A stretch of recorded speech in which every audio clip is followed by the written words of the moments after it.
আলাইকুম ওয়া রাহমাতুল্লাহ।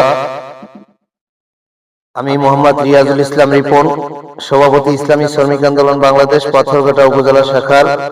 প্রিয় সহযোদ্ধা ভাইরা, প্রিয় শ্রমিক নেতারা, সকলদের উদ্দেশ্যে বলছি ইনশাআল্লাহ গ্রামগঞ্জে ইসলামী আন্দোলনের দাওয়াতি কাফেলা নিয়ে বের হয়ে যান। প্রত্যেক ওয়ার্ডে ওয়ার্ডে গ্রামে গঞ্জে আল্লাহর জমিনে আল্লাহর দ্বীন বাস্তবায়ন করার জন্য সর্বোত্তম চেষ্টা করেন। মাকসাদে পৌঁছানোর মালিক আল্লাহ, আমাদের দায়িত্ব আমরা আল্লাহর জমিনে আল্লাহর দ্বীন বাস্তবায়ন করার জন্য চেষ্টা করব। আল্লাহ পাক রব্বুল আলামিন কাজের ভিতরে অবশ্যই বরকত দেবে ইনশাআল্লাহ। কাজী আল্লাহর জমিনে আল্লাহর দ্বীন বাস্তবায়ন করার জন্য নিজেদেরকে